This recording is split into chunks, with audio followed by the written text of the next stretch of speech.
Hi everybody and welcome to the start of a brand new Let's Play, and today we're going to be beginning to play, we're starting to play through Bloodstained Curse of the Moon, recently released.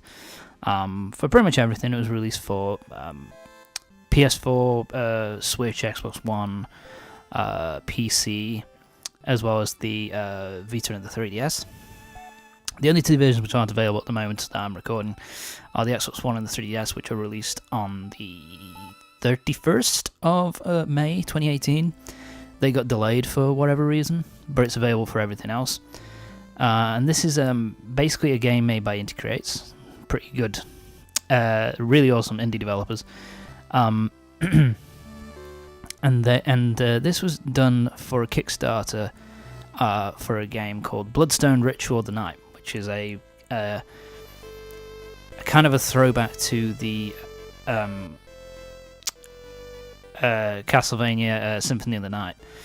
And this one was one of the this game was one of the Kickstarter tiers, one of the things that could have been made if they got to a certain level of funding, and they managed to get there. So this game was made, which is basically a throwback, basically a prequel to Bloodstained Ritual of the Night, and is kind of like based on the old school Castlevanias like 1, 2, and 3. So, enough talk, let's just get straight into it. This is Bloodstained Curse of the Moon. I'm going to start a new game. Yeah, that's my original playthrough. Hour and 35 it took me to finish. It's not a very long game, there's 8 stages. As you can see, 4 separate characters. So let's just get straight to it. So yeah, we've got normal mode, got nightmare mode.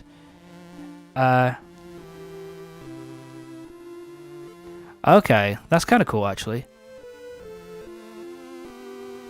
That's kind of cool actually, that they have like a nightmare mode, which is kind of like a sequel to the original mode. It's kind of cool. I didn't know about that. But anyway, we're going to be playing on normal. And another thing we've got here is we've got veteran. Basically, in veteran mode, you have like it's basically old school mode where you have a severe amount of knockback, and you also have a certain number of lives in order to beat the game. Basically, if you have a certain amount of lives. If you game over, say if you're halfway through stage 4 and you game over, then you have to start at the beginning of stage 4. But then you've also got casual. We've got unlimited lives, so unlimited continues, and taking damage will not, and knockback is not a thing. And there's also no penalty for selecting the style. So basically, we're going to be playing on casual, because I am a filthy casual, and I just, I don't like knockback. Fuck it. I'm not doing that. So anyway, we're going to be playing the game. I've got an opening text scroll, which thank God you can speed up. There was once a man who had been given the moon's curse by demons. That man was Zangetsu. Speed it up. Wrapped in crimson garb with eyes like fire, he relentlessly pursued the demons who cursed him. As he journeyed from one pit of darkness to another, he would stop at nothing until he struck down every last demon in his path. It's kind of hard to read with this font. One night, he sensed the looming presence of a great demon. He swore to eradicate all demons, no matter how much of a threat they posed.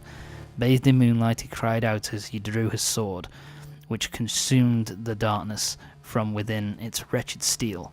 On that night, either the demons or the moon itself would feel the wrath of his blade.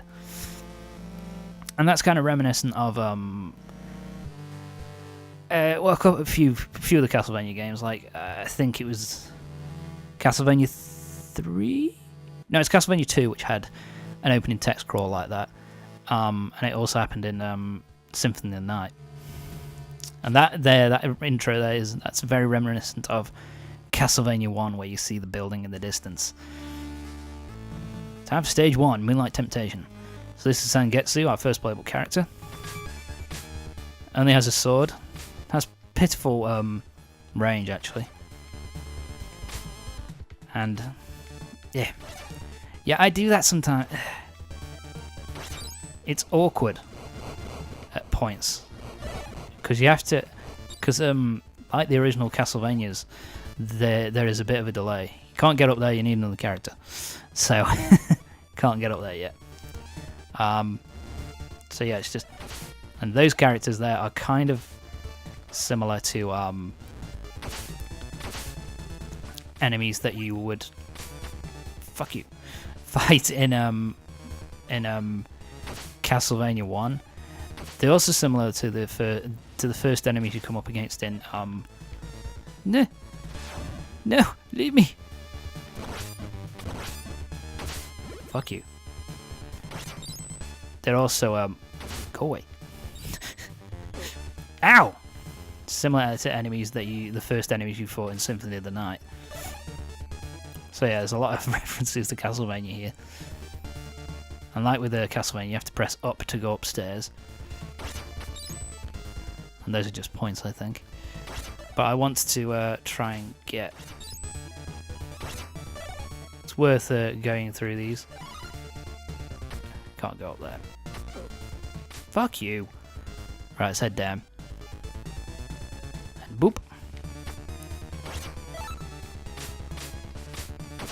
Fucking die, rats. Nobody likes you. There we go.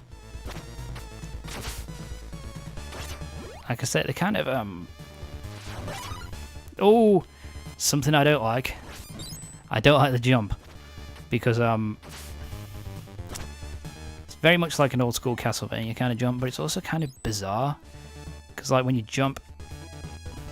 If you attack while in the air, you actually have and you're holding forward, you actually have it might boost your momentum. It's kind of annoying to deal with. And another thing which I don't... Ooh! There we go. That's very classic Castlevania. And there we go. It seems I can use sub-weapons with the X button. However, that would require weapon points. If I destroy lamps, perhaps I will find a magic potion to restore my weapon points. So yeah. So yeah, the different ones will give you different weapons. And that's your first sub-weapon, which is like a whip. Has quite a bit of a... Fuck. Almost. Has quite a bit of reach. And you see, that's another problem which I don't like. In that, if I jump and then push forward after I jumped, it won't move forward at all. I have to be holding forward and then jump to jump forward. Which you might think, that's not a big deal. And I guess it's kind of not. Ow. Fuck you. Nobody likes you. Right, let's get on the train. And I guess that, you know, it's kind of old school jumping, I guess. More realistic, I suppose, but it's still a pain in the dick. Fuck off. Yeah, you can hit those down if you want. We're going to ignore those. But you can also just run through and you don't get hit. Just run straight under them and you'll be fine. So... Don't like you. Don't like those things. They're too fast for their own good. Yeah, it was something I got into the habit of.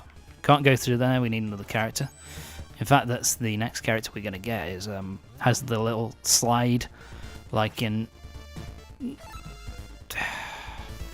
Fuck. This one I don't like. I don't like that sub-weapon at all. It's just a pain in the ass. It's a pain in the ass to use correctly.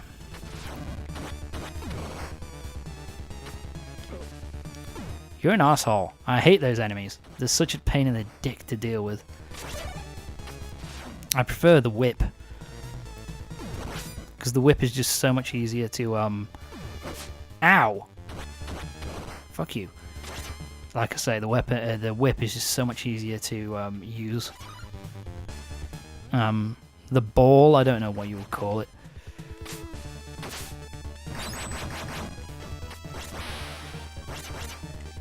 Although I will say it does make this boss, or this little mini boss here, a complete fucking joke. I also like the fact that you've got like these little guys who are telling you to go which way to go, along with the arrows. So at least you don't get lost if you just want to go through the game without exploring, which was me, my first playthrough. Just wanted to get to the end. And you can tell there's a boss coming. And time for the first boss. Is pretty badass looking boss, to be fair.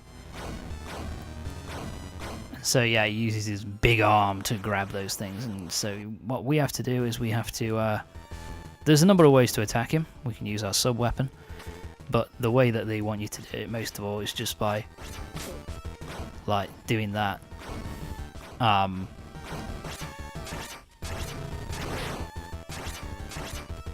But yeah, I just usually, when it comes to the bosses, I usually just... Damn it, I'm out of sub-weapon. So yeah, let's get up here. And we're just gonna get as many hits in as we possibly can. This can't be. Oh my god, I've killed him already. Wow. That was fucking easy.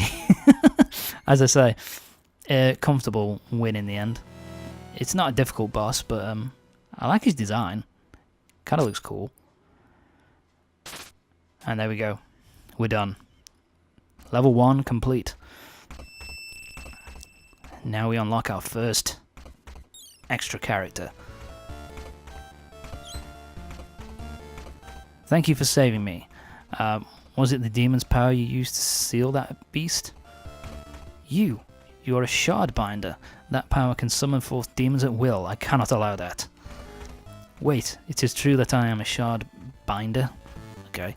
However, I have sworn to be ever righteous in my command of this power. I refuse to be used for evil. Even though you were. Then show me the proof of that determination in battle. And Miriam is our ally now. We've got our first ally, Miriam. So yeah, basically this is pretty much telling you that you can right or left bumper. You can switch in between. She's got a whip weapon. Hold down and press the jump button and you can slide. And she also has a, as you can see, has a much higher jump. Still has the same problem, but and she has like different sub weapons, which I can't show off yet. But this is my this is actually my favorite character of the game. You'll see there you've got different options for where you can go. Like there are different paths. Stage 2, Frigid Hell. But basically the extra path, you always end up at the same place, but there's different like places. There's different the different paths just have new shit for you to play with. You know, different weapons, and also there's some upgrades you can get. I'll be showing those off a bit later on. But the reason why I like using her a lot is because look at that reach, man. So much reach. Fuck you. Just makes fighting enemies so much easier. We got these assholes. As you can see, with the power of the whip,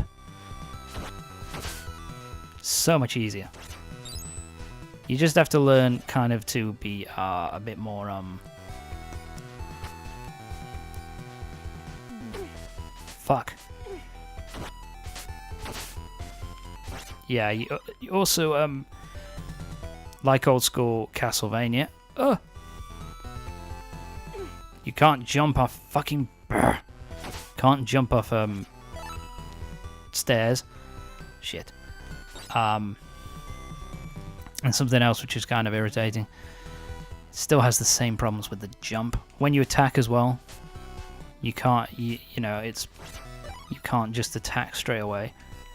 And like this here, you can go down 2 different ways, but they pretty much end up at the same place. One's just more, I guess, explorative. But I'm just gonna go the right way. Yeah, and these things. This is similar to something in one of the Castlevanias. I think it's in Castlevania. It's in Super Castlevania 4. That's where it is. I got myself some health back. There's another area to go up if you need to. But can't do that at the moment because we don't have the ability. And as you can see, like, it just makes it so much easier to have that kind of reach. Makes everything so much fucking easier. And I also prefer these kind of the throwing up. You know, the fact that you can that they throw up and diagonally. These remind me of something in an old Doctor Who episode. Jumping, oh god.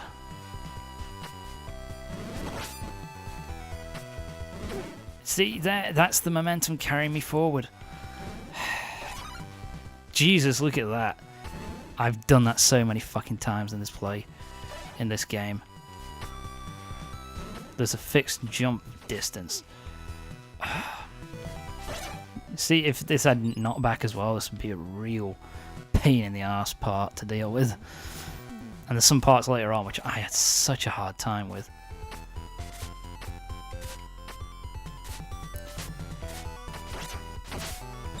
Yeah, it's just fuck you up. The only thing which I don't really like about this character is that her life bar is quite a bit shorter, and at the same time, fuck you, bats.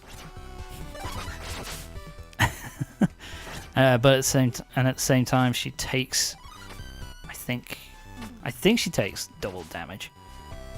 Maybe not double, but see, I would have died there if I was playing on standard, original difficulty, old school difficulty. Oh, that weapon's also really badass, though. Yeah, I don't like this prick. I don't like it. Fuck you. Ow. But she takes more damage as well, which I'm not a fan of, but whatever.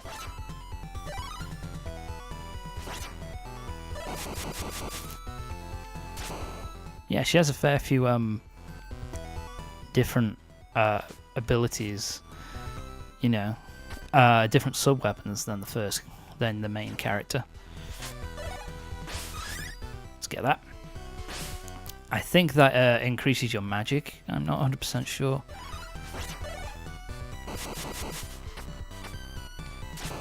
Fuck you. Down we go again. So much going down. In fact, it's one of the more irritating. Damn it.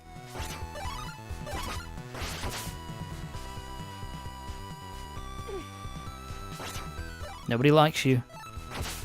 Fuck you. Oh, here we go. Boss time. This boss is a bit interesting. I kind of like this boss. Turtle Man. Bring it on, bitch. Yeah, we're gonna duck. Damn it, and got a hit.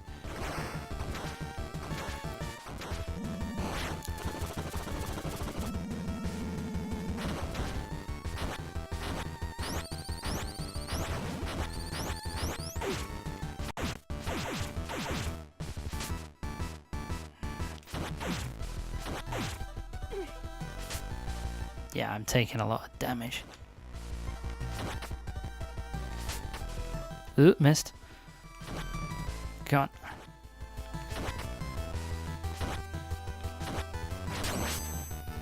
Boom. Let's just duck. Yeah, so every single boss has one of those, like a last gasp desperation attack to try and kill you. You can take damage from it, but I don't think you ever die from it. I've never been killed by one, even though I was at really low health, so I think it's not that big. So it's not that big of a problem.